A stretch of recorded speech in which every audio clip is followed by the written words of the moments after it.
Hey, LaTrika. How you doing today, Mama? Today's good. Today's a good day. Good deal. Alrighty. So can you tell us your name? My name is LaTrika Williams. I'm a breast cancer warrior. All right, girl. So can you tell us what type of breast cancer you were diagnosed with? I was diagnosed with triple negative invasive ductal carcinoma. Okay. What was your age when you were diagnosed? I was 43 years old. Can you tell us how your lump or your mass was first detected? Lump was first detected through, I would say, self-examination and the prior year. And I think it's important that I mention this. The prior year, during my showers, I would have this weird feeling in my breast area. And so I immediately contacted my doctor about it, and they did an ultrasound and they did find a spot. They did the biopsy, and the spot was benign. But because I have a family history of breast cancer, I was referred to the cancer center. And the nurse practitioner that I spoke with, she encouraged me that if I saw any changes in my body in that area because of the history, family history, that I just reach back out. And so the diagnosis, I mean, the lump was actually detected because I was asleep and I woke up to my armpit being swollen. And it really just felt like either ingrown hair or maybe a ball coming under my arm, which is normal. But I just remember replaying what the nurse practitioner said. If there's any changes, make sure that you reach out. And from reaching out and being proactive, they did a biopsy and it was diagnosed as breast cancer. So basically being proactive, being aware of your body and any changes, especially if you have a history. Right, exactly. And not saying that because one instance was benign or you were told it was something else, just, leaving that as the case scenario for anything afterwards. What stage was your cancer when it was diagnosed? I was diagnosed as stage two. And the reason it was stage two is because there was a small spot that was in my breast area, and also the lymph node was tested positive. Outside of the swelling, right? Outside of the swelling, what other symptoms did you have, or did you have any other symptoms? That's something Well, you in, on. there were other symptoms that I recognize in hindsight that you probably don't know, like before you are diagnosed with breast cancer or become more familiar with breast cancer symptoms. But the fatigue was definitely something that I had been experiencing probably for years, and just chunked it up to working or seasonal changes, seasonal allergies, and things like that. But definitely, and I was talking to my daughter. I remember saying, my body just doesn't feel right. I feel like something's wrong, but I don't know what's wrong. And so listening to your body is very important. Any changes in your body, being proactive about it. So you're currently in treatment right now. Yes, I'm currently undergoing chemotherapy. Okay. Right now, I'm on what they call AC, which is, I'm probably going to butcher the name, but adriamycin, which is commonly referred to as the red devil. Red Devil, that's the name that we all know, and I'm telling you, I cannot look at it without getting sick to my stomach. Yes, exactly. You Yep. look good. Yep. You look Thank you. good. Thank you. So chemotherapy, are you doing any immunotherapy? Yes, there is. So I with this treatment, it's every 3 weeks, and it does include immunotherapy. Okay. And then the normal process that my doctor has is that we'll go and rescan, just to see the progression and or digression per Mm-hmm. And then we'll go from there on the next steps, which may be surgery, or if I'm thinking, if I don't if there's usually not a clear, then they recommend radiation, but prayerfully I'll be clear. Okay, so looking back, what would you want others to know about early detection and signs to look for? Would encourage all females to look for, again, something that I wasn't aware, and it impacted me, was that when you're doing your self-examinations, go beyond just the breast area. Feel in the armpits, look for swollen lymph nodes or any abnormalities, any soreness. I know there's a common misconception that breast cancer or cancer doesn't hurt. But myself and others have attested to feeling some type of pain or some sort of pain. So encouraging women to definitely listen to their bodies. I know the big wave now is perimenopause, and a lot of those same symptoms overlap. So we don't want to be self diagnosing ourselves as, oh, I'm in perimenopause. Be proactive and, just like I said, go beyond the breast area. Feel in your any areas where there's lymph nodes, and especially your armpits, because that is becoming more common to hear. So, what was your initial reaction when you got your diagnosis, LaTrika? Shocked, for a good time to receive news that you have cancer. I was actually at work, and unfortunately, I went down the rabbit hole of thinking, this is the end. This is, a lot of misconceptions that it's a possible death sentence. And I went directly into survival mode of trying to make sure that all of my affairs was in order, for my daughter, because I'm a single mother. And so that was my initial response, until I reached out to people who was like, no, we're not going to accept that, who helped me become a warrior, who helped me, realize that this is not a death sentence, that that we can fight, and there's cures, and getting a little bit more information about the disease. We had to hem you up real quick Yeah. Yeah, you did. I'm so grateful, because you was just like, no, ma'am, no, ma'am. So, because no, we're going to speak it, right? This is right. not unto death. How would you say your diagnosis has impacted your family dynamics? Mainly because, so I moved away several years back from most of my family. So the city that I live in now is just myself and my daughter. She is my biggest cheerleader, my support system. We had a lot going on, but during this, in the beginning, I continued to work through the first set of treatments. I continued to work, but with the treatment that I'm on now, I'm not able to really work, because I have a lot of fatigue and a lot of sickness. What do you feel has given you strength during treatment? Faith in God. I mean, like, it's a one day at a time, 1 minute at a time, 1 second at a time, and I feel like the only way that you can get through this is putting your hope and faith in God. Your mind is going to tell you things that isn't true, that you're going to have to, cast down. And the only thing that you're going to be, that is going to be true is really your faith in God. Because this is not a walk. Like, this is the hardest thing that I have ever had to experience.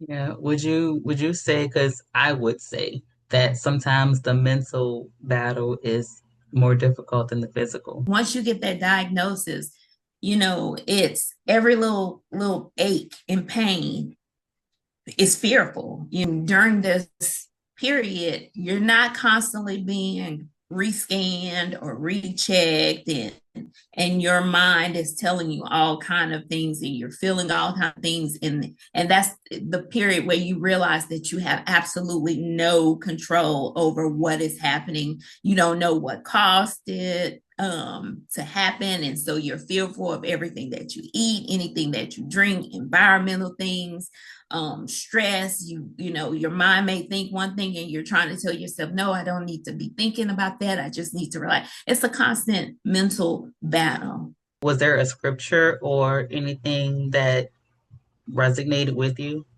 that you leaned on during treatment? God knows and will meet you right where you are. And so for me, God knew my weakness.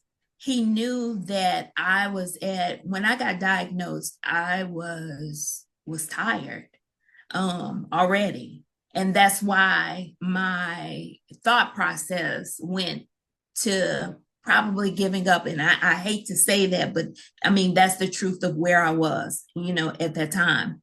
And so God's grace and Him knowing me every single day, He showed His face.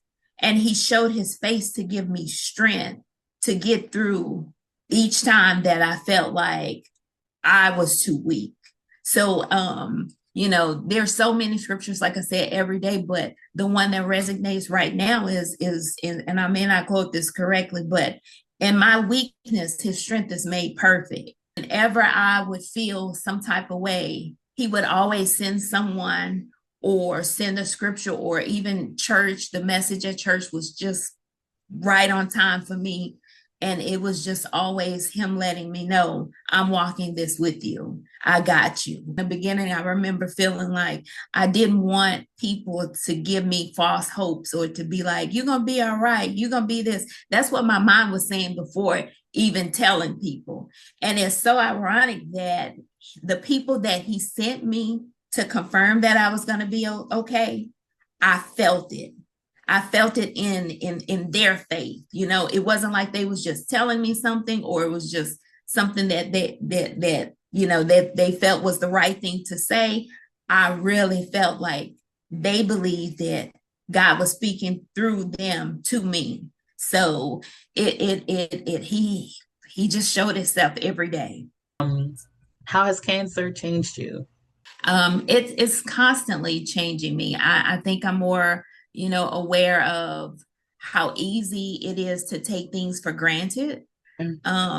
I was feeling very stuck in life before, like stuck in my career, just feeling like, I'm not really on the path that I want to be on. But also feeling like, well, you know what? It could be worse and it's not bad, but not really feeling like, and then feeling guilty about feeling that way. Yeah. And so, what the diagnosis has made me even more grateful for the small things, the things that I recognize that I've taken for granted, and then to be more hopeful and to really enjoy life, and to realize that every minute, every second is a gift from God. And, especially when you're some days when you're so sick and you're so fatigued and you can't do anything, you realize that even just the ability to wake up and put on clothes and leave the house is a gift. Having more of a spirit of gratitude. What has cancer taught you about health and life? And well, not really like you said that, but what about like health and resilience? What has cancer taught you about health and resilience? Well, in the beginning, you get what you shouldn't eat, what you shouldn't drink, and all of those different things, and just being more aware of what you put in your body. Of course, my doctor, the first thing he said was, you want to just make sure that you have a balanced diet. And you can get so caught up in, this is cancer causing, you shouldn't eat this. And by the time you go down that rabbit hole, there's nothing that you can eat, nothing that you could drink. And then your body is weak because you're not eating and you're not drinking. Just be more cognitive of what you're eating.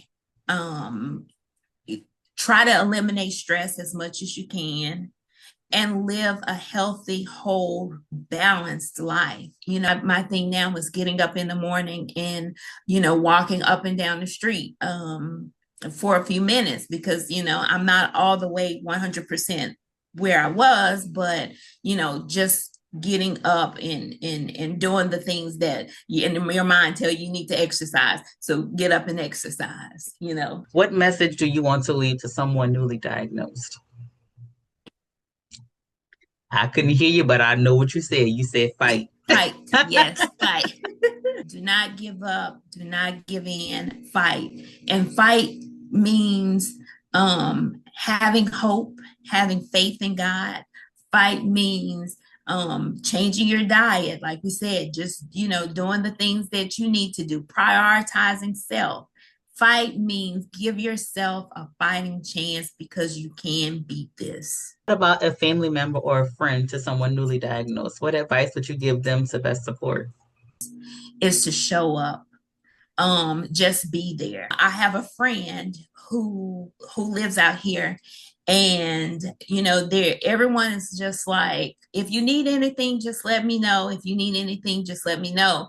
And in my mind, because I'm so independent, I need people when it's an extreme. And that's the only time that I will ask. I won't ask for the small things just because that's just my nature. I have a friend who would call and she was like, "Okay, you haven't called me, you haven't told me you need anything. When is your next appointment?"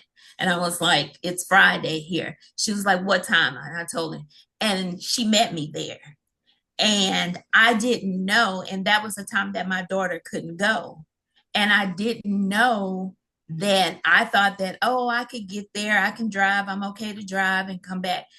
But I didn't realize until she actually just showed up. I didn't realize how good that was for my soul, how much I really needed that. And sometimes your family member who is newly diagnosed may not know what they need. So you do what you can do or whatever comes in your heart or your mind to do and show up and do that. Don't wait for the person to ask you. Just show up.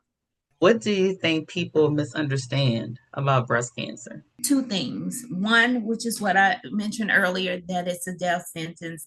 And then two, I would say a common misconception is that all breast cancer is equal, and it's not.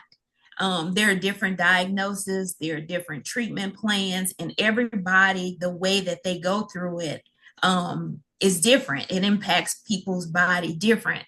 So sometimes telling someone, hey, I know this person who had it, and referring them or trying to connect them to somebody who has gone through it, if the situation may be different. So I would also encourage you to offer that support, but don't really push it, because I know for me, being triple negative, that's a very aggressive form of breast cancer. And so when someone would say, hey, let me get you connected with this person who had it, who didn't have to go through any chemo, they just took a pill, it made me feel like my situation was a lot worse, and it made it more difficult for me to navigate my emotions. So just be mindful that not all breast cancer is equal. I know, it comes from a good place, but it just be mindful of that. What message do you have about self exams, mammograms, and advocating for your own health? I had a mammogram in um, February, I believe, and it came back clear.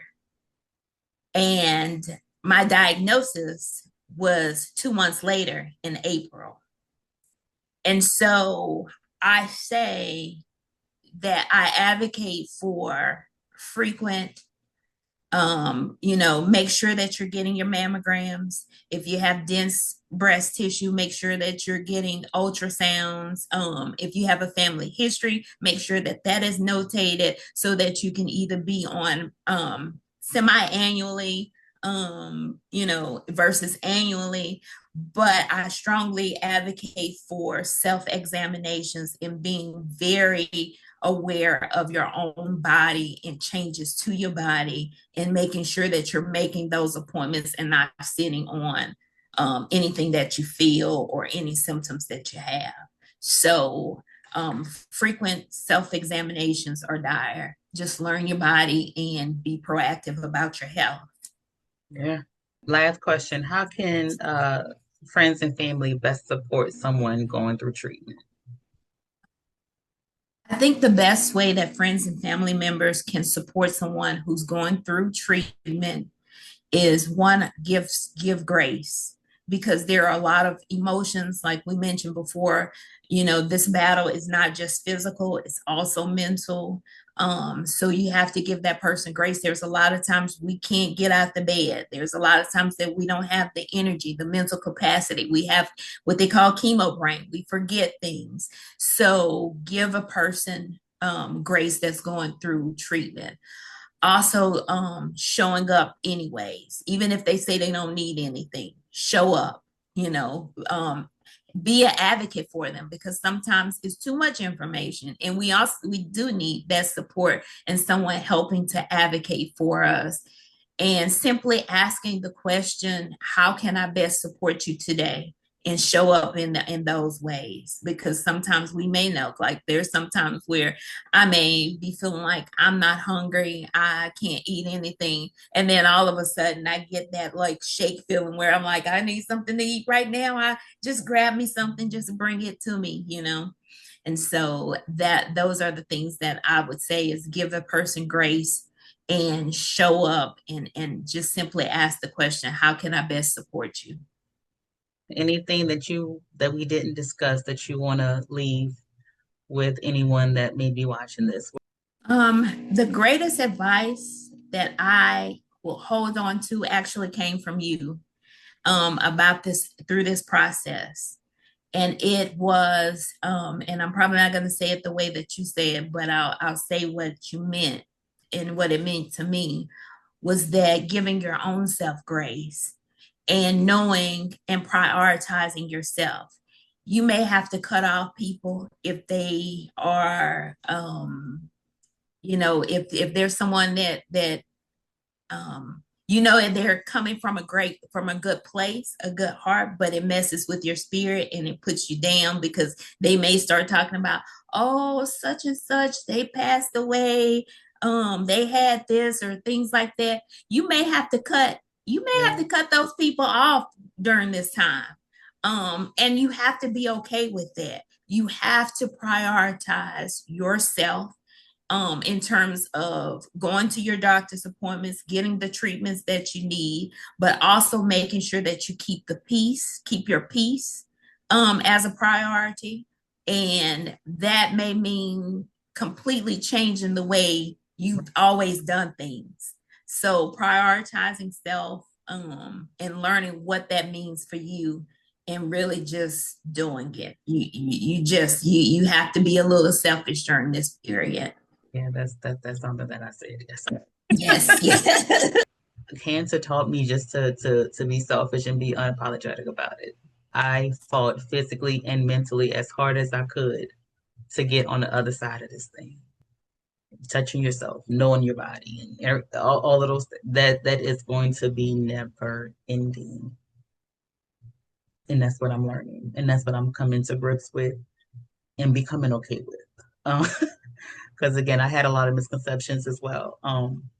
About this journey and what to expect, because there's no guidebook, and again, everybody is different, everybody's situation is different, so there really is no guidebook for us to follow. It's just the community that we've built, um that can help us and advise us. And even if it's a situation that I haven't experienced, like I didn't, thank God I didn't have to go through radiation, but some that I know did have to go through radiation. So even though I can't attest to that, what that journey was like, because I didn't physically have to go through it, I can still be a listening ear. I can still be a method and a mode of support during that time. Give us grace because until you've had chemo pumped through your veins, you really don't know Right. what we're going Yes. through Right. until you don't know. So, give us grace, but also like we were saying before, it's important for us to give ourselves grace. Hmm. I think that's the hard thing to do because we're so strong and we're so independent and we're so used to doing everything for ourselves. So it's hard when we can barely walk from the bed to the bathroom, Right. or when we Right. have, when somebody's bringing us food and we're like, Yeah. you know, Hmm. when I can't do, even now, when I can't do certain things and I have to get my husband to do it for me, that's still infuriating sometimes because I'm like, man, I used to be able to do these things. And Right. Yeah. I struggle with that too with my daughter, because she works and she's in school. And as a mother, you feel like you're supposed to be there to do things for them. And so sometimes it's like, it's difficult for me to ask her to do certain things because I'm just like, man, I'm taking away time she could be studying, or, you know, and so, but she has to constantly remind me, no, mom, I'm here for. So yeah, it's hard. it's a good kid. Mm-hmm. You're Yeah. blessed. Kid. Give yourself some grace. Yourself, and I'm talking to me too. Give yourself some grace. We've never had to navigate this before. We're just taking it day by day, sometimes hour by hour, minute by minute. It's like we're just taking it as it comes. Yep. So, Grace, I love you, girl. I love you too. I'm supposed to It's cry my if I didn't wipe them up. But yeah, so we got this. We got this. All right, I want to stop recording.